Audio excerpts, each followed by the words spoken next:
we also want to have the drinks that makes you go home and stay up all night wondering what you just experienced, like why. Hello and welcome to Best Sips Worldwide. I'm your drinking companion, Susan Schwartz, an American travel writer living in London. Thanks to my mother's love of martinis, the first words I spoke were shaken, not stirred, and I've been obsessed by the history of cocktails ever since. Through the years, I've been lucky enough to sip some of the best made by the best. Hear that sound? It's time to cozy up to the bar and let me introduce you to the movers and shakers of the world's most famous watering holes. Totally hidden from view, but steps away from busy Rittenhouse Square, the Franklin Mortgage and Investment Company likes it that way. Jason, Elliott, and Jon Lalu sit down with me today to reveal the origins of the name and how it became Philadelphia's first cutting-edge cocktail bar. Yeah, there wasn't really much going on 8 years ago as far as craft cocktails, and I think that was at like the height of that change of just fresh ingredients.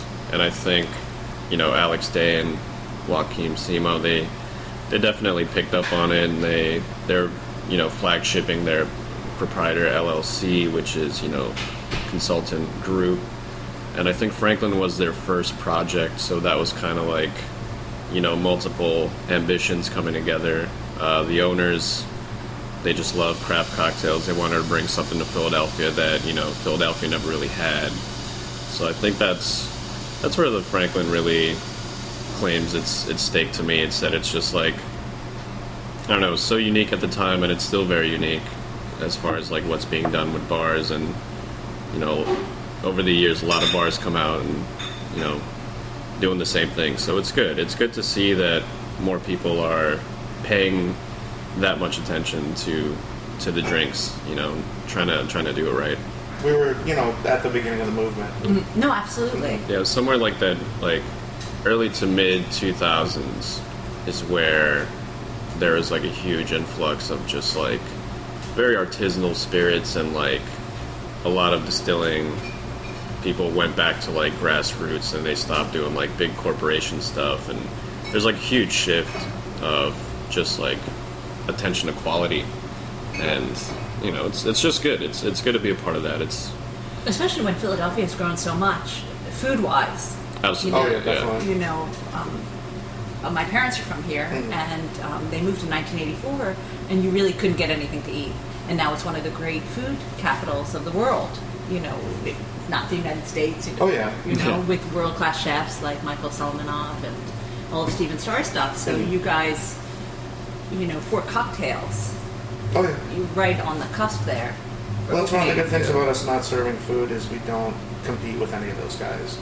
We're somewhere to go either before or after. So we fit into our niche real well, especially in Center City.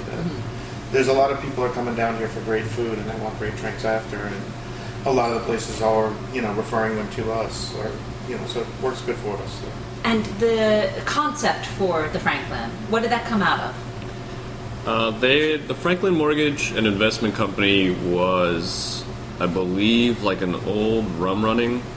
There's Max Bubuhoff was a Jewish gangster in the 30s, and he got he was a Golden Gloves boxer too, but he had gotten together a bunch of guys, and they started a rum running ring called the Franklin Mortgage and Investment Company, which during Prohibition ran more booze than even Al Capone. It's the largest largest liquor running ring in American history, and that's what the owners had named it off of. They are actually operated in South Philly. They weren't in Center City, but that's where he got the name and the inspiration from it. And all the Prohibition style, back in the days, they used to really take that to an extreme with the way they talked, the way they dressed, the way they carried themselves. It was just really played.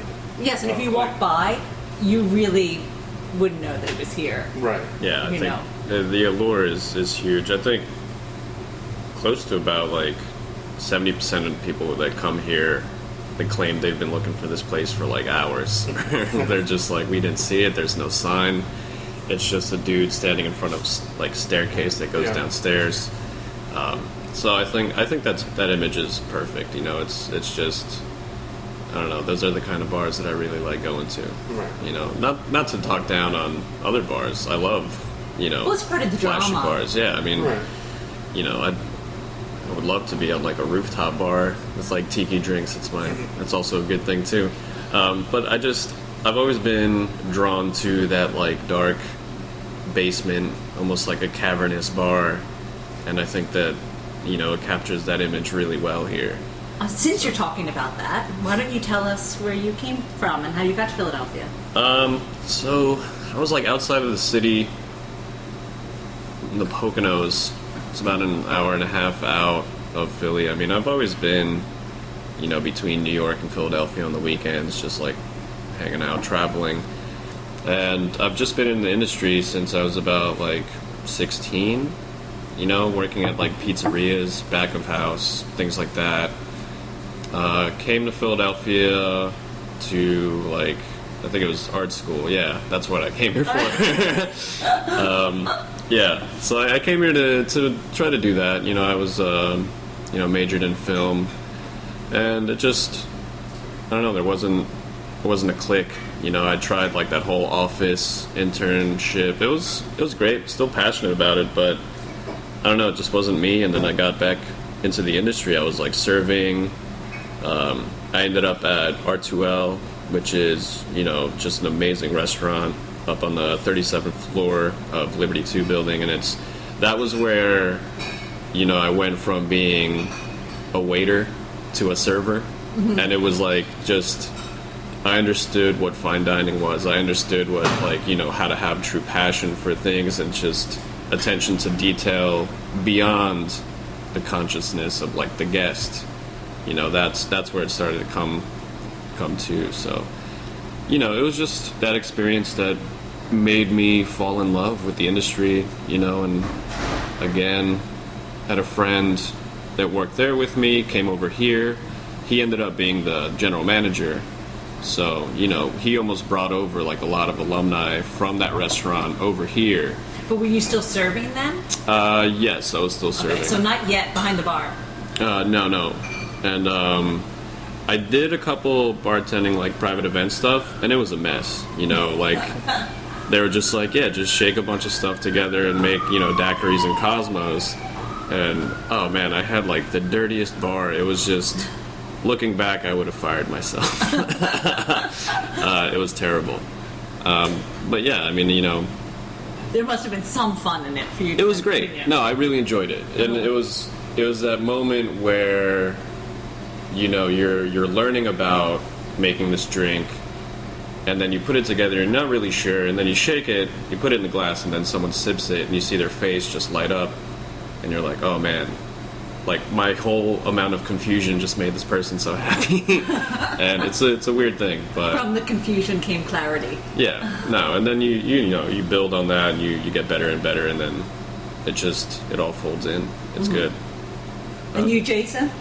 I started like about the mid-90s in New York City. I had moved. I lived off and on in New York all my life, but I moved back after high school. And I started bar backing for a nightclub on the Upper East Side owned by the Gambino family. Oh my gosh, what was it called? Are you allowed to tell? It was a really nice spot on the Upper East Side. All right, you'll tell me later. And we had it was like a strange culture because we would do a fine dining dinner service, and after that the space held about close to like 1,000 people they could pack in. There was a 3-level place, and they would do fine dining dinner, and then from 10 p.m. to 4 a.m. we were a nightclub. So we would do. The owners were really spent a lot of time in Italy. Were really into, you know, Negronis and things like that, other Italian cocktails, and they had given us like a really good and thorough classic cocktail education. You know, what stir drinks and shaken drinks, and they had us using bitters and adding vermouths to martinis at a time when it was just Manhattan was just chilled whiskey and a martini was just chilled vodka. And we would do that, and then that night we would make Cosmos, you know, for 6 hours. And I started there bar backing, eventually started bartending, and worked for them for close to 16 years at that spot and different spots that they had across the city. And about the same time that craft cocktail was coming to life in New York, I was getting sick of New York, and I had went to a small island off the coast of Belize for about 5 years called Key Calker. And when I got there, Belize is kind of a democracy, but kind of a socialist country and kind of a communist country at the same time. So if they made something, they didn't allow an importation of it. They made really shitty rum, and they made really shitty gin, and they were just... Did you have a job when you went there? I had some unrelated work, and then I had a friend I had a friend that had opened up a place down there. Well, he bought it and took it over.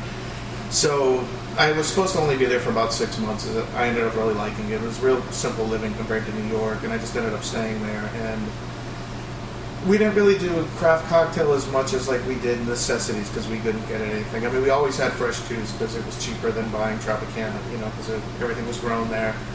But we used to take different herbs and, juniper and things like that, and we used to have to kind of soften the spirits, make them to where they're more palatable and usable. And that's where I got what turned out to be craft cocktail experience, but at the time I didn't know, that's what we were doing. And then after about 5 years of that, I got kind of stir crazy, came back to New York, and got a job offer for this place about 7-8 months ago. And after a while, at first I was confused about what the place was because the lady that hired me had sent a letter saying the Franklin, that, would you like to come work for the Franklin? If you Google the Franklin's a big beer hall in the middle of Pennsylvania, nowhere. And I was like, no, I don't want to work.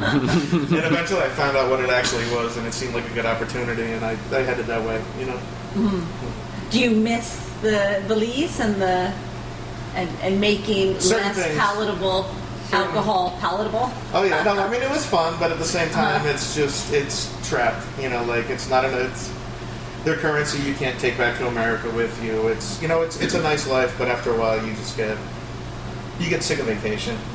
So I do miss certain aspects of it, but not. But so you're only 8 months here, Mm-hmm. so now it's time for you to put your stamp on the place. Right. Right. Well, actually, me and Jon are doing that together. We're putting we try to harbor a culture of everybody puts their stamp on this place. Everybody works together. We try not to showboat or put our own names out there that much. We try to more focus on the program. We have barbacks, that are passionate and trying, with Jon's assistance and guidance, developing things, and we just try to create a culture where that's the stamp we're trying to put on it. That it's a communitive effort. We're trying to put out really big drink menus, and when you put all that on one person, that one person gets cracks quickly, and then you're just constantly, switching. Mm-hmm. So we figured if we could have everybody working together, we could have a stronger, longer-standing program that way. Yeah, it's really nice to have a collective because I don't know, everyone here works on drink construction, whether it be barback, server, door guy, they all have their say into what gets on the menu, or, we all just we like input, we like to fuel, the creative spirit, and it's a nice environment, because I've been at, other places that it's just, and it's not wrong, but it's just, forceful, where, one person makes a menu, and then Philadelphia has this weird disconnect where the food is amazing but the drinks are bad. The drinks are amazing but the food is subpar. It's really hard to find that place. So I mean, just having the amount of people and the amount of knowledge and outside perspective of people into one drink, that the quality really is there, and it's there's so many minds coming together to make 3 ounces work, and I think that definitely shows in our drinks. I see that more and more in London as well with the people I interview, that it really has become so much more collaborative. Oh, yeah. It's much less, okay, you're a barback and you can only do that, and you can only do this, and you can only do this. Right. So much more collaborative, definitely. Yeah. And it just makes for such a better work experience, and a bar experience, of course. Right, at the end of the day. everybody's palate's different too, and I mean sometimes we find that the best judges of drinks are people that might not know that much about liquor, that can just base things on whether that tastes good to me or that tastes bad to me. A lot of times, absolutely, once you get overwhelmed with so much knowledge and this should taste like that and as much as this, sometimes you might lose a good drink because you're thinking about the way the drink was composed as opposed to the way the drink tastes. You know? So we try to value everybody's input. I guess it's good to have a virgin mouth. Yeah. That sounds kind of We got a dirty. lot of It sounds kind of dirty. But, hey, I'll try. There you go. It's the bar business. That's what it is. No, it's Well, you talked about your craft program, or you've mentioned it. So what kind of things are you creating for the future? well, right now we're just working on spring.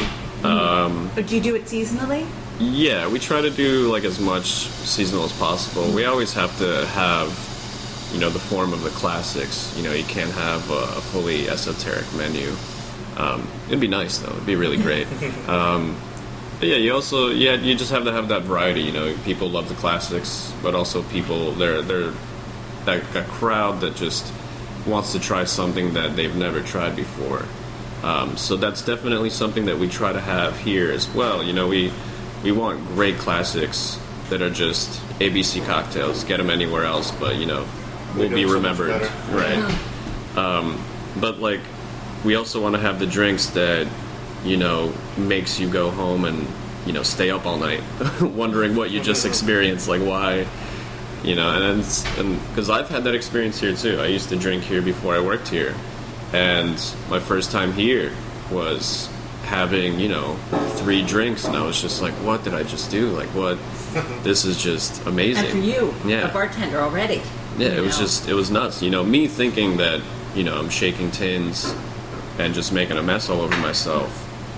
And then I come see these guys over here at the Franklin, and it's just, I'm blown away. It's like, it almost like laid out the definition for me of what I was trying to do. And I just looked at them and said, I gotta do that. That's the only way. That's like the end all. That's when you can call yourself the bartender.